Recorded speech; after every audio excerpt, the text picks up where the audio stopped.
Hi, welcome to this video.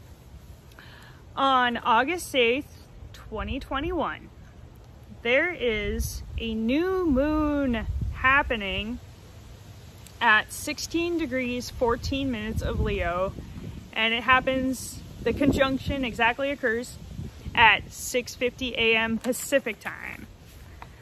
So this new moon is closely squaring Uranus, which is at 14 degrees 44 minutes of Taurus. And it's also more loosely opposing Saturn, which is retrograde, at 9 degrees 43 minutes of Aquarius. So with that fading opposition to Saturn, there has been some heavy energies that have been going on. There's been some, pressure, maybe some depression, some just this kind of, it's been intense kind of. But now that it's fading, the pressure is lifting. And so we're going to be feeling a lot more expressive of who we are. We're going to feel more connected to our hearts. We're going to feel better overall. And we're going to be more focused on the positive, because Leo can be a very positive sign. And it's also squaring Uranus, which is exciting because as you focus on the positive, this creates a shift in consciousness. We could also be connecting more with the traditions of people in the past, connecting with more of the roots of humanity, and also connecting with the earth more. And especially because harvest time is coming and it's, starting now, there is that sort of, you get to enjoy the fruits of the labor. If you planted stuff, you get to enjoy that production, that reproductive production. You get to enjoy the productivity, the produce. Anywho, and it's also a Lionsgate portal on this new moon. So though with the Lionsgate portal, if you come at it from expecting something to happen, usually nothing happens. But if you come at it from intending to connect more with higher consciousness, that's actually what can create the shift. So focusing your intention on really connecting to your higher self and doing a meditation, especially one that grounds you to the earth as well, will help you to raise your consciousness level and help create the collective shift that we really need right now, with being able to focus more on the positive and being able to shift our hearts to a more joyful place, and just connecting in more with that heart is going to ripple out into the collective right now. This is a good idea to do. So if you don't normally pay attention to portals, then this is a time to decide to be a part of a positive shift just by meditating and intending it, because it's all about intention at the end of the day. So in order for something cool to happen, you have to be a part of it,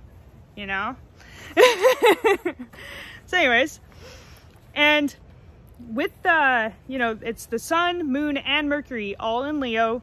So this is the time to really just share who you are, be yourself, express your deeper emotions, express your creativity, and have more fun, be more joyful, be more of who you are, because it's awesome. When you are able to be who you are and express yourself and have fun, come on, man. Who doesn't like to have fun? Let's have some fun for once, huh? Anyways, I just feel like I need more fun too. We all need more fun in our life. Anyway, we don't prioritize it enough. Okay, Mercury is opposite Jupiter retrograde at 28 degrees 42 minutes of Aquarius. So with Mercury opposite Jupiter, dude, right now our minds are just expanding, and we are connecting with collective energies, you know, like this collective consciousness right now, and sparks of inspiration could be coming to us, especially now, especially like, man, I mean, sometimes like, okay, yeah, it's awesome that Saturn's in Aquarius. I think there's a lot of awesome to that, but man almighty, it can be heavy. I mean, Saturn's always heavy. So anyways, now that we're moving out of that Saturn energies, it's nice because we're moving into some Jupiter energies, and Jupiter, it does bring a more positive outlook on life. It brings that expansive energy, abundance, and just that inspiration. It brings that inspiration back to us. And this is just an awesome time for connecting with other people as well. And maybe even connecting with a group, or with, you know, just any person. And sorry, I keep getting distracted by things in the sky. Right now I see something in the sky over there, and it could be a UFO, I don't know. Okay, Venus. So yeah, Mercury opposite Jupiter, expansion of consciousness, enjoyment, really like getting into your intellectual pursuits, having more inspiration, being able to connect with people, connecting with others, and especially connecting with groups of like-minded individuals. Venus at 20 degrees 59 minutes of Virgo is opposite Neptune retrograde at 22 degrees 43 minutes of Pisces, and trine Pluto retrograde at 25 degrees 3 minutes of Capricorn. And Neptune and Pluto are sextile in that whole situation as well. So with Venus opposite Neptune, this is an interesting combo, of course, because Virgo is very practical, and Neptune and Pisces are very imaginative and much more in the intuition space, the imagination space, and the mystical kind of energy. And then Venus and Virgo can help ground that. And this, you know, with Venus opposite Neptune, it can be about becoming, okay, there's like a double sort of meaning here, because it could be that you become disillusioned, or it could mean that you're overly romanticizing.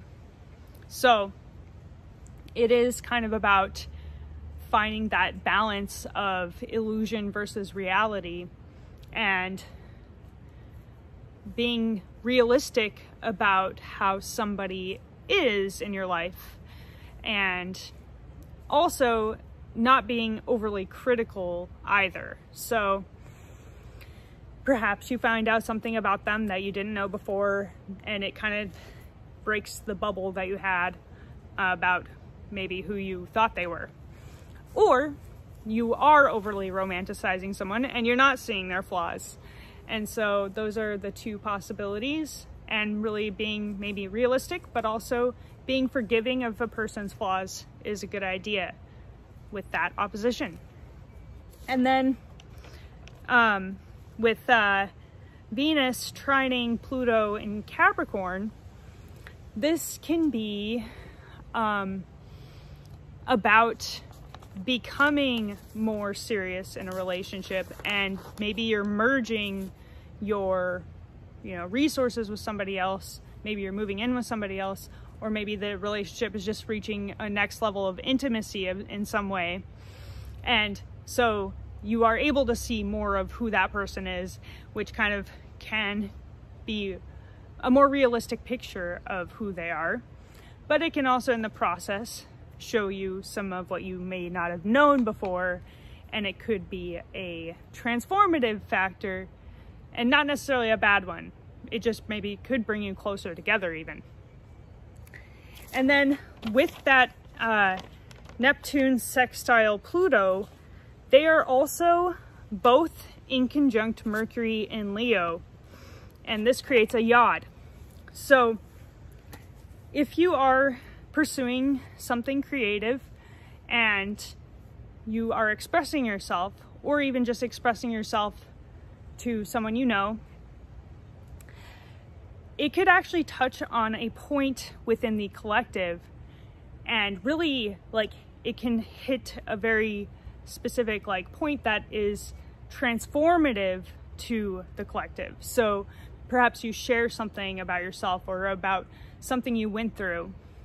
Sharing your experience can actually hit a point that is actually revealing about a bigger picture issue. So this could be a very transformative time when it comes to expressing yourself and being creative, because it will help to maybe reveal something within the collective that was subconscious before, but because of whatever it is you express, it brings awareness to it and creates that transformation.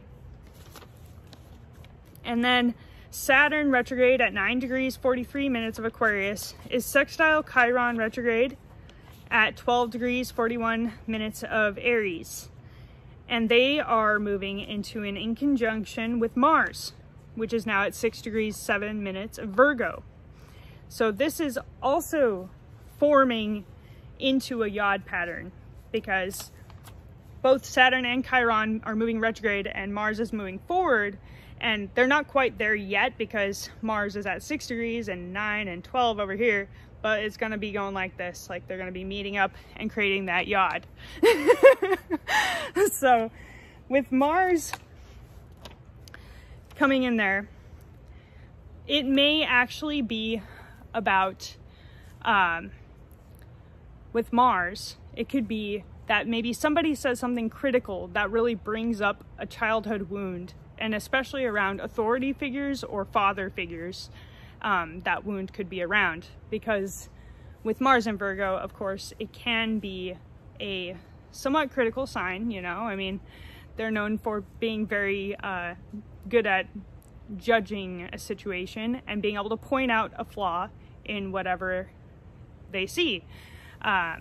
So with that going on, it could be that somebody says a critical remark in maybe a very blunt way, because Mars can be kind of blunt, and then it hits on this wound that you have, that maybe it reminds you of something that was said to you in childhood that was said maybe by an authority figure or your parents. And so it could be bringing up something within you that is just needs to be healed and looked at and reflected upon, and maybe just take in the lesson from that criticism, take in what could be useful within that criticism. And also it gives you a chance to heal whatever that wound is within yourself. Maybe a feeling of inadequacy in a certain area. It can actually be helpful to know that you feel that way about it. And so looking within yourself and transforming that feeling, or like really being present with that feeling, can maybe bring about a situation that is healing. And Mars is also squaring the north and south nodes, which are at 8 degrees 23 minutes of Gemini and Sagittarius respectively. So this is a time to really break down a task into a more digestible form, really being able to focus on evolving yourself in some way, or even evolving yourself that also gets reflected into a collective evolution. So that could be changing your diet, or deciding to exercise more, or it could even just be about focusing on being more productive for some sort of bigger task that you've been wanting to take on, something that could create long-lasting change within yourself and within maybe helping someone else. And Saturn is also aspecting the nodes, trining the north and sextiling the south nodes. And with that going on, this could be about raising our consciousness. It could be about overcoming differences between humans, overcoming the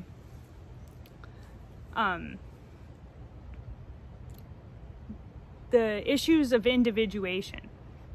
Because in our evolution, the biggest obstacle of being in harmony is having individuation and having differences. Because if you're an individual, you're going to be different from everyone else. That's just the reality. And so right now, the biggest thing we're overcoming is that. That is our hugest lesson in our collective consciousness right now.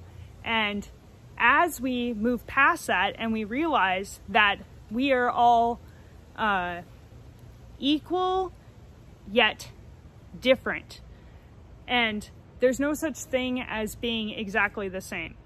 And if we can just come to terms with that and still love each other through that, then we could potentially connect with a higher consciousness, bring about a higher consciousness level on the planet, and potentially connect with beings from elsewhere. You never know, you know? It's worth a try. All right. Anyways, I hope you guys enjoyed this video. If you did, like, subscribe, comment, and share. You don't have to if you don't want to, but if you do, that's awesome. Thank you. And I hope you have an amazing time, however long it will be. Well, that sounded a little dire, didn't it? All right, anyways, have an awesome time.